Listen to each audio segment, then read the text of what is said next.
Capítulo 16.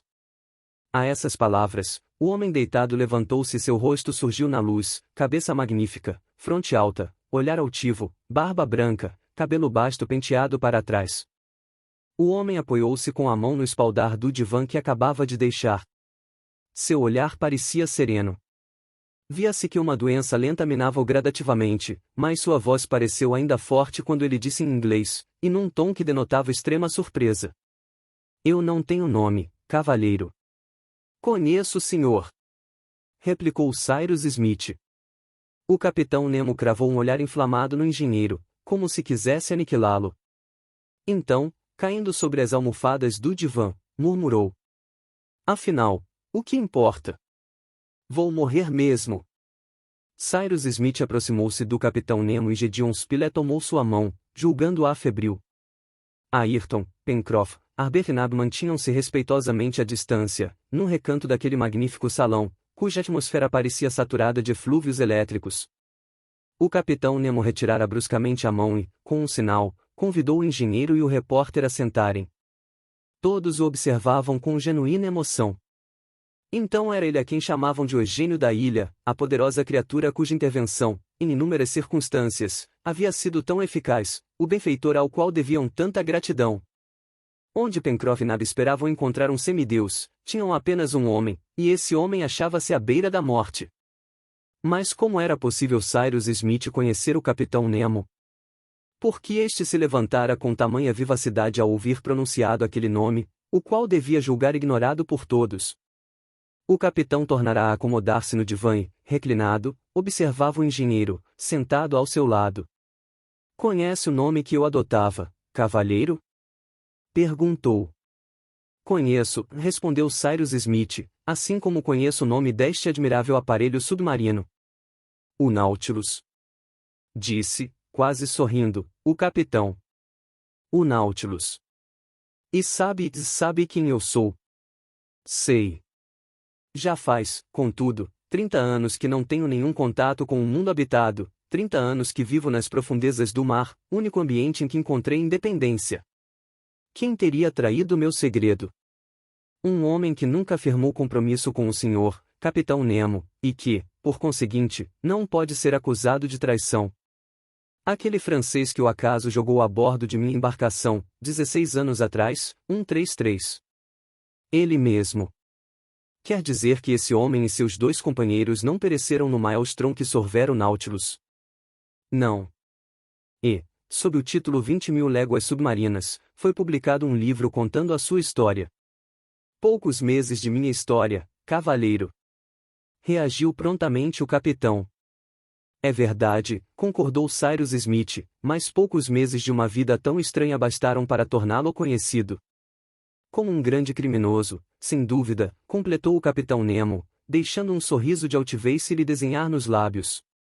Sim, um revoltado, talvez banido da humanidade. O engenheiro não respondeu. E o que mais, cavalheiro? Não me cabe julgar o capitão Nemo, declarou Cyrus Smith, ao menos no que concerne ao seu passado. Como todo mundo, ignoro quais foram as motivações que o levaram a adotar essa estranha existência, e não posso julgar os efeitos sem conhecer as causas. O que sei é que uma instância magnânima socorreu-nos constantemente desde a nossa chegada à Ilha Lincoln, que todos nós devemos nossas vidas a uma criatura boa, generosa e poderosa, e que essa criatura poderosa, generosa e boa é o senhor, capitão Nemo. Sou eu, repetiu simplesmente o capitão. O engenheiro e o repórter haviam se levantado.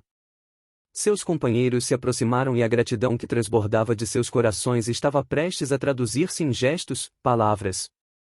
O capitão Nemo deteve-os com um gesto e, num tom de voz mais alterado do que ele de certo pretendera, disse. Depois de me escutarem, disse. E o capitão, em frases claras e concisas, desfiou sua vida. A narrativa foi breve, porém, mesmo assim, ele teve de reunir em si todas as energias que lhe restavam para chegar ao fim. Era evidente que se debatia com uma fraqueza extrema. Em diversos momentos, Cyrus Smith insistiu para que ele repousasse um pouco, mas ele balançou a cabeça como homem cujo amanhã não mais lhe pertence e, quando o repórter lhe ofereceu seus préstimos, retrucou. Eles são inúteis, minhas horas estão contadas. O capitão Nemo era indiano, era o príncipe Dakar, filho de um rajá do então território independente de Bundelkhand e sobrinho do herói da Índia, Tipu Saab. Quando completou 10 anos, seu pai mandou-o para a Europa, a fim de que recebesse uma educação esmerada e na secreta intenção de que um dia ele pudesse lutar, com armas iguais, contra aqueles que o pai considerava opressores de seu país. Dos 10 aos 30 anos de idade, o príncipe Dakar, superiormente dotado, grande de coração e inteligência, instruiu-se em todas as coisas, realizando estudos elevados e profundos nos domínios das letras, ciências e artes. O príncipe Dakar viajou por toda a Europa. Seu nascimento e fortuna faziam com que fosse requisitado pela sociedade, mas as seduções mundanas não o atraíam. Jovem e formoso, continuou sério, melancólico, devorado pela sede de aprender, com um rancor implacável embutido no coração. O príncipe Dakar odiava. Odiava o único país no qual jamais desejara colocar os pés, a única nação cujas ofertas recusou constantemente, odiava a Inglaterra, e isso na mesma proporção em que a admirava em mais de um aspecto. A realidade é que aquele indiano reunia em si todos os ódios ferozes do vencido contra o vencedor. O invasor não encontrara misericórdia no coração do invadido.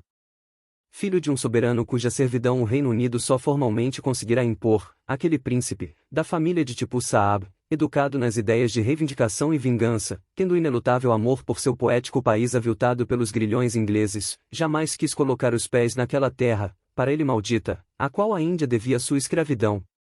O príncipe Dakar tornou-se um artista a quem as maravilhas da arte impressionavam nobremente, um cientista para o qual nada das altas ciências era estranho, um homem que se formou no convívio com as cortes europeias. Aos olhos dos que o observavam superficialmente, talvez passasse por um desses cosmopolitas curiosos no saber mais negligentes na ação, opulento viajante, espírito altivo e platônico, que corria incessantemente o mundo e não pertencia a país algum. Não era nada disso. Aquele artista, cientista e homem continuará indiano no coração, indiano pelo desejo de vingança, indiano pela esperança que acalentava de um dia poder reivindicar os direitos de seu país, expulsar o estrangeiro de lá, restaurar-lhe a independência. Com esse intuito, o príncipe Dakar regressou a Bundelkhand em 1849. Casado com uma nobre indiana, cujo coração sangrava como o dele em virtude do infortúnio da pátria, teve 2 filhos, que ele amava. Mas a felicidade doméstica não era capaz de fazê-lo esquecer a escravidão da Índia. Esperava uma oportunidade. Ela se apresentou. O jugo inglês intensificara-se sobre as populações hindus. O príncipe Dakar incorporou-se à voz dos descontentes. Recapitulou mentalmente todo o ódio que sentia contra o estrangeiro. Percorreu não só as regiões ainda independentes da Península Indiana, como as regiões diretamente subordinadas à administração inglesa. Lembrou os grandes dias de Tipu Saab, morto heroicamente em Seringapatam em defesa da pátria. Em 1857, estourou a grande revolta dos cipaios. O príncipe Dakar foi sua alma. Organizou o imenso levante. Colocou seus talentos e riquezas a serviço da causa. Deu tudo de si, bateu-se nas primeiras fileiras, arriscou a vida como o mais humilde daqueles heróis que haviam se amotinado para libertar o país, foi ferido 10 vezes em 20 encontros e escapara da morte quando os últimos soldados da independência tombavam sob as balas inglesas. Jamais o poderio britânico na Índia correrá tamanho perigo, e se, como haviam esperado, os cipaios contassem com apoio externo, isso talvez representasse um ponto final na influência e dominação do Reino Unido na Ásia. Nesse período, o nome do príncipe Dakar estava em todas as bocas. O herói que o portava não se escondeu, lutando corajosamente. Sua cabeça foi posta a prêmio e, embora não houvesse um traidor para entregá-la, seu pai, sua mãe, sua mulher e seus filhos pagaram por ele antes mesmo que ele pudesse saber dos perigos que corriam por sua causa. O direito, mais uma vez, caíra diante da força. Mas a civilização jamais recua, parecendo seguir uma lei inexorável. Os cipaios foram derrotados e o país dos antigos rajás voltou a cair sob a dominação ainda mais vigilante da Inglaterra. O príncipe Dakar, que não lograra morrer, retornou então às montanhas do Bundelkhand. Lá, agora sozinho, com uma repugnância invencível a tudo que portava nome de homem, alimentando ódio e horror ao mundo civilizado, querendo fugir dele para sempre, calculou o que restava de sua fortuna, reuniu 20 fiéis companheiros, e um dia, todos desapareceram. Aonde então o príncipe Dakar fora procurar aquela independência que lhe recusava a terra habitada? Sob as águas, na profundeza dos mares, onde ninguém podia segui-lo. O guerreiro foi substituído pelo cientista. Uma ilha deserta do Pacífico foi o local escolhido para sediar o estaleiro, no qual uma embarcação submarina foi construída com base em seus planos. A eletricidade, cuja incomensurável força mecânica ele soubera utilizar, por meios que um dia serão conhecidos, e que ele extraía de fontes inexauríveis, foi empregada para todas as necessidades de seu aparelho flutuante, como força motriz, luminosa e calorífica. O mar, com seus infinitos tesouros, suas miríades de peixes, seus feixes de vareques e sargaços, seus portentosos mamíferos, e não só o que a natureza nele preservava, como tudo que os homens haviam perdido em suas águas, bastou amplamente para as necessidades do príncipe e de sua tripulação, e esta foi a realização de seu mais ardente desejo, uma vez que não queria mais ter nenhum contato com a terra. Batizou seu aparelho submarino de Nautilus, adotou a alcunha de Capitão Nemo 7 e desapareceu os obores. Durante muitos anos, o capitão visitou todos os oceanos, de um polo a outro. Pária do universo habitado, coletou tesouros admiráveis naqueles mundos desconhecidos. Os milhões perdidos na Baía de Vigo, em 1702, pelos galeões espanhóis, forneceram-lhe uma mina inesgotável de riquezas, que ele sempre colocou, anonimamente, à disposição dos povos que se batiam pela independência de suas pátrias. 1. Pois bem, havia muitos anos desde que abandonara o contato com seus semelhantes, quando, na noite de 6 de novembro de 1866, 3 homens embarcaram a bordo do Nautilus. Eram um professor francês, seu criado e um pescador canadense. Esses homens haviam sido lançados ao mar, numa colisão ocorrida entre o Nautilus e a fragata americana Abraham Lincoln, que o perseguia. Por intermédio do referido professor, o capitão Nemo veio a saber que o Nautilus, ora tomado por um mamífero gigante da família dos cetáceos, ora por um aparelho submarino carregando uma tripulação de piratas, era perseguido em todos os mares. O capitão Nemo poderia ter devolvido ao oceano aqueles 3 homens, que o acaso lançara no meio de sua misteriosa existência. Não o fez, conservou os prisioneiros, e, durante 7 meses, eles puderam admirar todas as maravilhas de um périplo que percorreu 20.000 léguas submarinas. Um dia, 22 de junho de 1867, esses 3 homens, que nada sabiam do passado do capitão Nemo, conseguiriam escapar, após se apoderarem do escaler do Nautilus.